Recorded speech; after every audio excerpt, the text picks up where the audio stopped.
اللہ تعالیٰ نے قرآن کریم کے پہلے پارے کے آخر میں اپنے جلیل القدر انبیاء کا ذکر کرتے ہوئے فرمایا کہ میرے جانسار، میرے صحابہ، میرے اہل بیت ان تمام نبیوں پر ایمان رکھتے ہیں اور جو کچھ ان کی طرف نازل کیا گیا اس پہ کامل یقین رکھتے ہیں،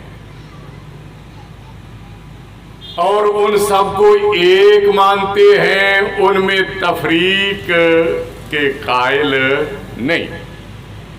یہ بیان کرنے کے بعد اللہ تعالیٰ نے ایمان والوں کو مخاطب کرتے ہوئے یہ فرمایا فَإِنْ آمَنُوا بِمِثْلِ مَا آمَنْتُمْ بِهِ فَقَدِ اهْتَدَوْا، اگر تم اس جیسی چیز پر ایمان لاؤ گے جس پہ وہ ایمان لائے ہیں تو ہدایت یافتہ بنو گے۔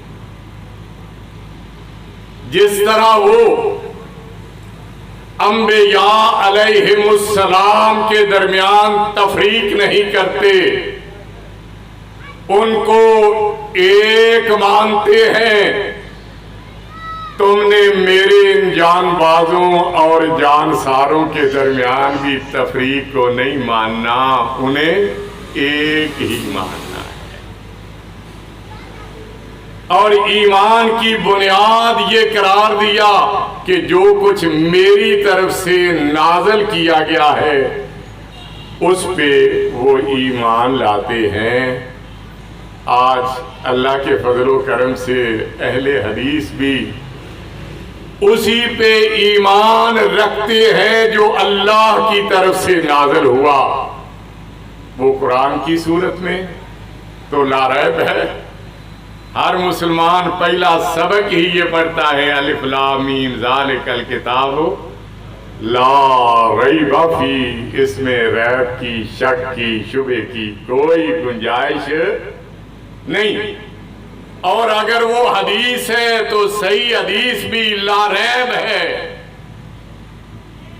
امام کی بات غلط ہو سکتی ہے، خطیب کی بات غلط ہو سکتی ہے، مفتی کی بات غلط ہو سکتی ہے، مجتہد کی بات غلط ہو سکتی ہے، فقیہ کی بات غلط ہو سکتی ہے، بڑے سے بڑے با کمال کی بات غلط ہو سکتی ہے،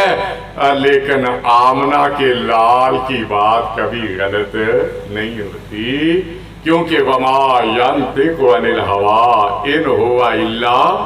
وَحْيٌ يُوحَىٰ، وہ اپنی مرضی سے نہیں بولتے، ان کی زبان سے وہی نکلتا ہے جو وہی بنا کے ان پہ نازل کیا جاتا ہے۔ تو صحابہ کرام کے بعد کائنات میں اہل حدیث ہی کے پاس وہ تعلیم ہے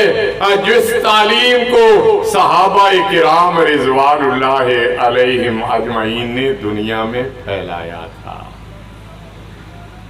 اور اس تعلیم کے ساتھ ان کی تبلیغ اللہ کی توحید اور اس کے پیارے رسول صلی اللہ علیہ وسلم کی رسالت۔ عبادت ہے تو صرف عرش والے الہ کی ہے، اور اطاعت ہے تو صرف مدینے والے مصطفیٰ کی ہے۔ اہل حدیث کی بھی یہی دعوت ہے۔